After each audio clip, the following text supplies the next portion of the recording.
Ask the Mayor with Beatrice Mayor Bob Morgan, talking about city issues today. We're getting into a stretch here. I think not so hot of weather, kind of nicer lately. It's been great, really great the last couple of days after having Saturday, Sunday, Monday. So I don't withstand the 98s and 100s as much as I used to. But we have to remember, August is still coming. It's still here, and, it'll be interesting to see what we have for the Gage County Fair. Yeah. Seems like weather for fairs are either really, really hot or rainy.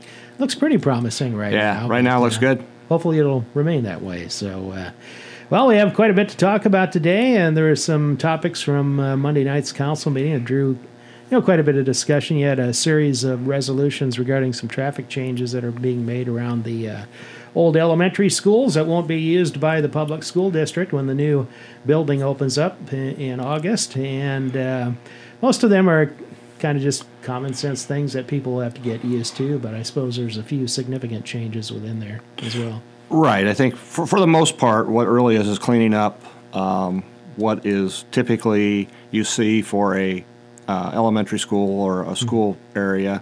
And, on the other side of the coin, we'll be looking at probably pretty soon, maybe even in August, we'll be looking about adding those changes that we took away to the new elementary. Mm-hmm. So part of that depends on how the streets go and those type of things, but it will at least put in place what we need on 33rd and Lincoln. Mm-hmm. Most of those changes that we have are like removing the crosswalks. We'll paint those like a pedestrian crosswalk and basically moving everything back into what is typically around the neighborhood. Like a through street, the speed limit goes up to 35. Maybe a more moderate or slower area, it'll go down to 25. I know we had 35 on Mary Street, and we had a couple of good comments to lower that down to 25. Was that an appropriate change, you think? I think it was a good change. Yeah. I do. I mean, when you think about it, there's 2 or 3, maybe 4 different type of either rental or apartment complexes along that strip. Mm-hmm. So, I think it was a really good suggestion that came from the audience. And so, I was glad there were some people there that had some input. Yeah. Probably the most interesting change will be on 19th and Lincoln. That is going to go from a stoplight to a 4-way stop. And we'll transition into that. One of the more minor ones I thought on there was also when the stoplight was there, you couldn't turn right between a couple of hours, so that was removed. And then we basically then turned around and had a resolution to remove the stoplight. But I think, what we'd really try to do is rely on traffic engineering studies. Mm-hmm. And there were 2 studies that were done. And for stoplights, I don't know why they don't call it not needed, but in this case they say a stoplight was not warranted. Mm-hmm. And based on the traffic flow presently and the traffic flow projected to 2024, their first suggestion was a roundabout. They mm-hmm. said that is by far the safest. And again, we do have a Safe Streets for All committee that also agreed with those recommendations. Mm-hmm. They said the next safest is a 4-way stop. And because the light is not needed, and a lot of times when there's not a lot of traffic, you find a lot of people just sitting at a red light with traffic not coming. Yeah. It tends to make a little people impatient or maybe a little more anxious to get going if they're running late, and that sometimes causes more accidents than what a 4-way stop will do. I hadn't really thought of it, but as you were discussing that 19th and Lincoln arrangement with the stoplight there right now, I hadn't really thought of it. But if you think about all the lights that are in Beatrice, it's really the only neighborhood traffic signal, because all the other ones are on highways or major, arterials or whatever, getting close to highways. So it was kind of out there on its own as a traffic signal. It was, and it showed up in all the traffic studies that we've had. It showed up in, the Safe Streets for All. And those are some things that we certainly rely on, because I'm not a traffic engineer. Mm-hmm. And whatever we can do to make the city of Beatrice safer, particularly for pedestrians and at intersections, I think those are the things we need to do. The potential later on for a roundabout there, mm-hmm. would that be something that, would you take maybe a year to take a look at how the traffic does with the 4-way stop or something, or maybe a little bit of an extended time period before you even make that decision? Or how do you see that? Oh, absolutely. I think you'll probably take a look at that intersection for more than a year. I think we'll see how the 4-way stop works.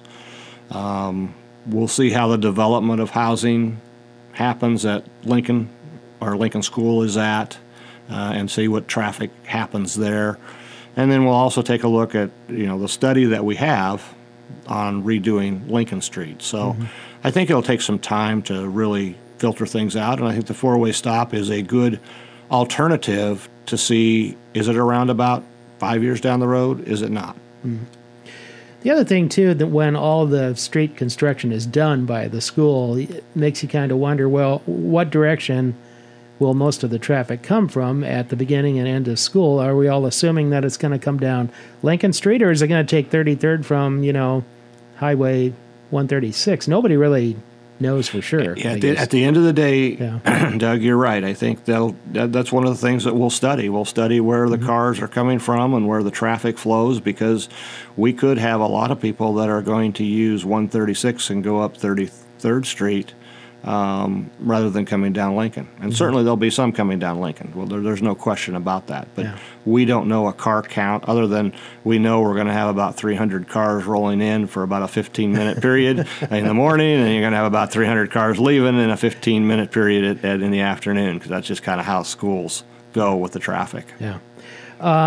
On changes around the elementary schools, the other one that seemed to be of some significance was the stop sign direction change at 7th and Scott Street by Stoddard. Anytime you make a change like that, you kind of wonder, well, people are going to have to watch for that for a while, because you're used to stopping on Scott Street.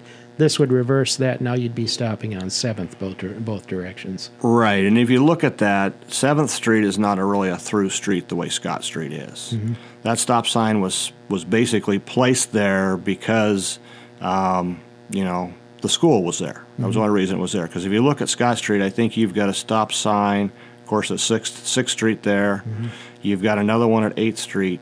You've got another one at 12th Street, and then you have another one at 19th Street. And so for a through street like Scott, which carries a lot of traffic, that's a lot of stop signs. Yeah. And so that one stopping at 8th, 7th, and 6th really disrupted the traffic flow. And the only reason the 7th Street had that stop sign is because it was in front of Stoddard. And so I think that's going to be a really good, it takes some getting used to, but I think that's going to be a really good move to continue to look at the traffic patterns in the city. Yeah. Before we take a break here, another parking thing not related to the schools, but at 5th and Ella by the police department. Yes. I was wondering, the traffic cones were up there, and I couldn't figure out what are those there for. Is it a construction project coming in? It was kind of a test, wasn't it? It was a test. Yeah. There's been, some studies that have shown that that's a really the visibility there isn't really great, and we're trying to, again, make things safe so we don't have accidents. Yeah. So you're going to take out a parking spot there, back it up a little bit to the east. Right. So, all right. Yep. Okay. Back with more on Ask the Mayor with Mayor Bob Morgan in just a moment. We're back on Ask the Mayor today with Beatrice Mayor Bob Morgan. We were talking about the traffic changes around the old elementary buildings. Well, the construction is going full guns on Lincoln Street and 33rd and Lincoln with the first phase of that new paving, and then the roundabout there at the intersection. Interesting thing about that project, and I didn't know this, and maybe a lot of people didn't, that you had a brick street under Lincoln Street at one time. There was a brick street. As a matter of fact, Councilman Fairbanks brought me a present and brought me one of the bricks, which is really interesting. I mean, they're really solid, big bricks. And, we were talking, and he's probably right. That brick street could run all the way from 33rd Street all the way back to 19th Street. We don't know. Yeah. An interesting thing about that is when, JEO laid out the design, they did some borings, and they ran into the bricks, so they knew that it was there. I think the contractor wasn't 100% sure what was under there, so I think he had a surprise when you have bricks that you have to haul off instead of just dirt. Yeah. We probably need the resident historian of Beatrice, Lorene Riedesel, on. Everybody's kind of wondering, when was that street put down and when was it a brick street? Absolutely. I've done just some cursory look, but I haven't found anything. I'm not sure what the time frame was on that, but back then, maybe that was the common thing. Could be the late 1800s, early 1900s. Yeah. So, when it's amazing. I think they found some different items when they put in the new water main downtown, and you kind of start digging up some of the old history, and you have to ask yourself, wonder how old this really is. Yeah. And why it's still working in some cases, or especially when it comes to water lines, things like that. But, you know what the good news is? What's that? That brick was definitely older than I was. There you go. So you don't have to take responsibility for putting it in or anything. And finally, something's not as old as I am. Or I'm as older than I am. There you go. Was it tough for the contractor to pull that up, or did it extend the time on the project? I don't think it'll extend the time. Yeah. I think it was more of a shock and what you have to do to get rid of them. Yeah. Yeah. And remember, just as a reminder, the contractor has a very aggressive time frame there. Yeah. Because it'll all depend on weather, but they would really like to have some good weather and get done with everything by December. So that's a pretty healthy wish list. But the first phase will be done here, what did they say, about 6 weeks to 8 weeks. So we'll keep watching the project. Then on to 33rd Street in Correct. the second phase before you hit the west end of that project. Just a little piece at the end, yeah. Yeah, okay. Hadn't really talked about it for a while, but it's kind of out there coming up fairly quickly, the new landfill development.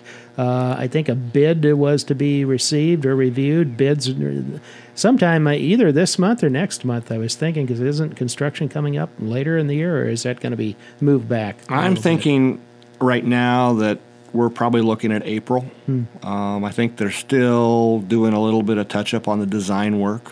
Again, that new landfill will go across the road, and it will contain 7 cells. And so I believe Burns and Mack is probably the people that are still working, that we've usually worked with to design that. It's interesting with the landfill, all the things that you have to do and all the piping and all the I don't know if you call it plastic, but all the things you put down so that you all the runoff, if it's toxic or not, goes kind of into a leachy field and out. So there's a lot of scientific knowledge that you have to have as you design that, and the other thing is that I kind of wonder, who will be the contractor that gets that bid. I know that the one that's done some work on the other side of the road and have dug a number of cells, I believe that gentleman and his company have retired.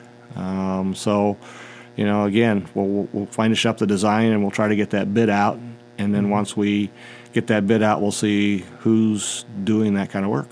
Now, as I understand, work has gone forward on is it Southwest 32nd, would be the extension of Sumner to the new site, or the entrance where you go in there. So yeah, that's all been asphalted in preparation, and we took into account the size and the weight of all the trucks that will be on that road, so it will last. And I don't know if it's open yet. I think they were going to do a little bit of ditch work, but I would guess that if it's not open, it will be very shortly.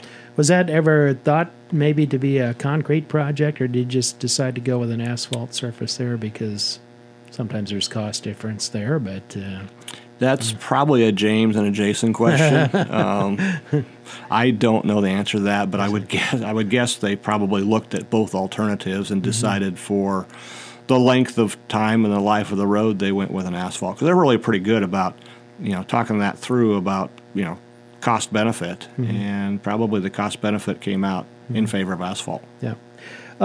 Speaking of projects, one on the northeast part of Beatrice and Hannibal Park, you recently did approve a bid for the new parking lot. I think Lotman Carpenter Construction. I believe so. Got the bid on that for the lot that will be on the west side of Hannibal Park, which will replace the kind of center arrangement. The center arrangement we have, yes. Trying to think how everything's arranged there. Timing on that, is that something yet to be done this year? I know you have to compete with all the traffic and the tournaments and everything else going on. I'm not sure exactly the time frame on that. I think a couple of good things. I think it will help maybe clean up a little bit of traffic there. Right in that center, you kind of get congested as you go out there.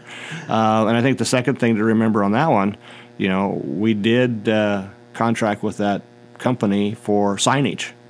And so that's part of the money that we raise through signage for the fields and does not affect taxpayers. Yeah. I should say Hannibal Park, powered by Pinnacle Bank, isn't it? I think it is, yes. I know Tobias always says that, and I think maybe I ought to just get used to saying that. But you have other sponsors, too, and in fact, we do. I think that raised, over $400,000, that effort, somewhere around there? And if you think about it, I believe it was Kiwanis that helped us with a field there. And so that was probably the first start of, Yeah. naming a field and those type of things. We have a number of great sponsors out there, and we're very appreciative. Yeah. Before we take another break here, periodically on the council meetings, and you did this again Monday night, usually on the consent agenda, you were formalizing leases for hangars and fixed base operators as far as aerial spraying at the airport. Got a big project coming up that is to be grant funded, as I understand, and that's the apron and taxiway project and the relocation of the fuel Correct. area. That's a next year project, Yes, isn't it? that is. Okay, so. That is, and that's usually typically I think it's 90% paid by the grant and 10% paid by the city.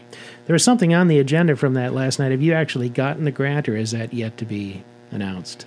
I think the grant has been, I know the grant's been, we've accepted the grant. Okay. Because I'll be signing that here probably today or tomorrow with the city attorney's signature as well. So that one's off to go. All right. Yep. We'll be back to wrap up Ask the Mayor in just a moment. About 9 minutes left on our Ask the Mayor program today with Beatrice Mayor Bob Morgan. Had a question. We were talking about 33rd and Lincoln, and I think this is on the roundabout. The citizen wants to know if that concrete, and they're made usually out of concrete, roundabouts, will it flake off, be damaged after so long? Because when you get big trucks and things that go through there, sometimes they do kind of ride up on maybe the fringe areas of those, but anything about that of concern? Or that's really not a concern. I think the concrete has, and don't quote me if I'm wrong, but somewhere around a 60-year lifespan. And one of the interesting things is they do the construction. There's a number of people that watch the pours. I mean, James will be out there as a city engineer making sure it's going right. You'll have what we call a construction manager from JEO that will be watching the pours. Typically, the contractor, of course, does, as well as the people that we get the concrete from. They'll all be watching that and the mix and those type of things. If you look at a typical roundabout in Lincoln, you'll kind of see maybe it's a little bit different coloration. You'll see the center where it looks like it's the concrete part, but you'll also see, I think, it's kind of a brownish color most of the time. Kind of a reddish brick. Reddish brick. Looks like brick, but it's probably concrete. It's concrete. Yeah. That's an apron, and it's a different color to show you where the apron is. And the apron is designed so that semis don't have any problem, and they will go up over on that apron. Some of those areas may certainly need to be repainted from time to time, but it is probably nothing with the concrete flaking off. Yeah. You kind of wonder how much truck traffic really you'll get on this one, because it really isn't a truck route. Trucks don't typically go down Lincoln Street. If they're going to take 19th, they're usually coming right off the highway on Court, aren't they? Right. You'll probably see like some of the food distributors and the pop distributors for the school. You might see some of the just depends. You might some of the food distributors going out to BSDC.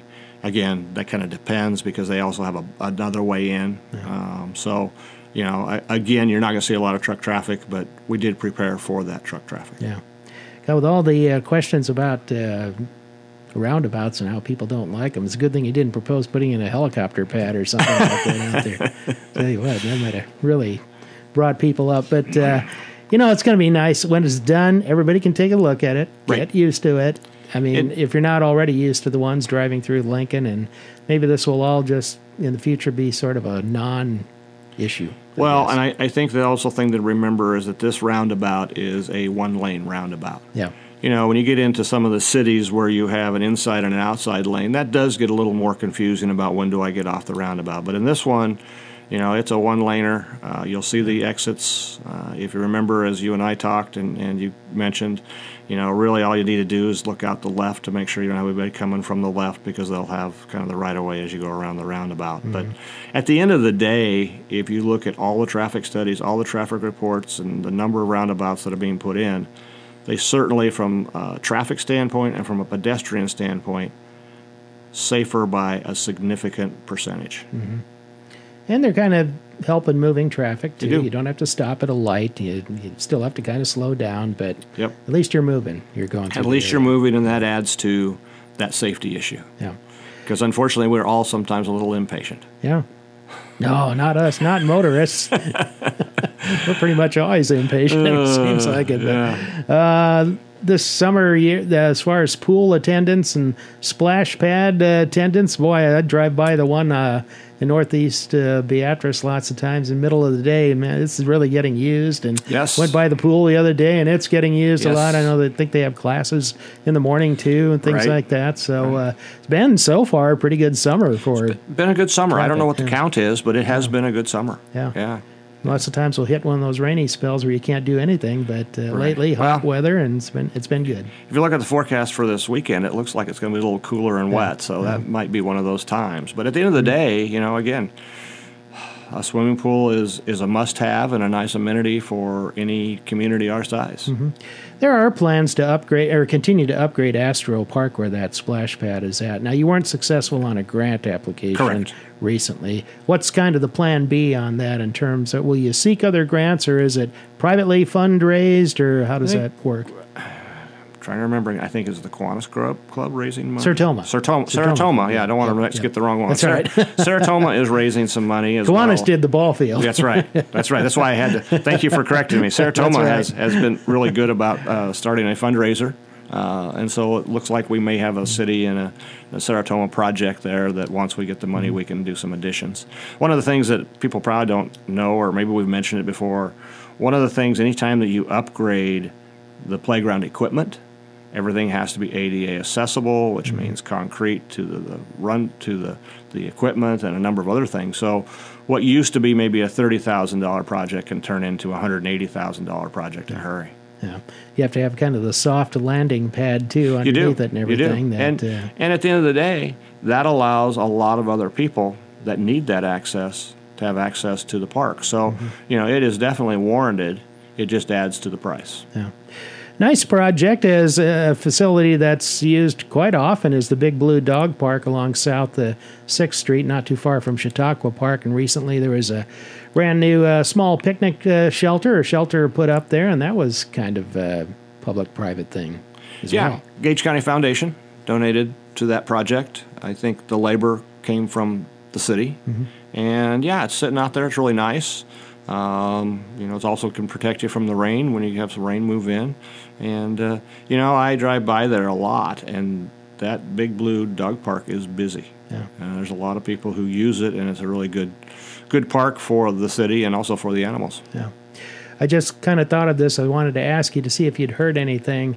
On the other side of the ledger, sometimes people don't respect park property as much as they should.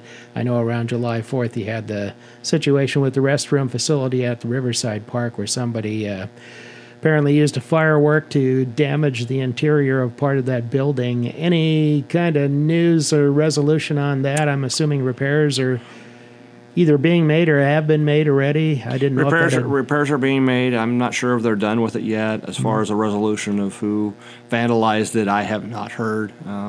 That's one of the things that, as mayor, we have department heads and we have a city administrator. So typically, mayor, city council's oversight, policy and oversight. So sometimes I don't hear everything, and that's okay. That's not what I need to be doing. Yeah. Okay. When we wrap up here, maybe just pass along that, all employers lose people to retirements or other jobs once in a while. And I know you have some very long-term employees in the city who have provided service for a long time. Did want to mention Norm McConnell retiring as IT officer for the city. I forgot that he was on the fire department for 10 years, I think, or 8 years, something like that. Yeah, and that's kind of I think 36 years with the city. He's been a pretty important person. Absolutely. Maybe behind the scenes a little bit more, but important to everybody. and that importance got more important as IT people in the world keep us running now. I mean, when you think about probably when he first started back 36 years ago, we really weren't quite in that same, necessity. And now, trying to keep everything up and running is really, really important. Everybody's interconnected between offices, and it's the other thing too is a couple of water department employees. Tammy Rudder, 38 years. Kevin Petersen, 24 years. A lot of experience that it's sometimes tough to replace too. It is. It is. When you have an employee that has been with the city 36 years, 38 years, 24 years. I mean, you're almost losing 100 years worth of experience there and dedication. One of the things that all employers say is that's one of the things that they really want in an employee. Mm-hmm. And sometimes different generations see that dedication differently. Mm-hmm. And but Norm, Tammy, and Kevin, congratulations on retirement, and thank you for everything you've done for the city, because you've been an integral part of the city for a long time. All right. We'll leave it there, Bob. Thanks very much for coming in. Thank you.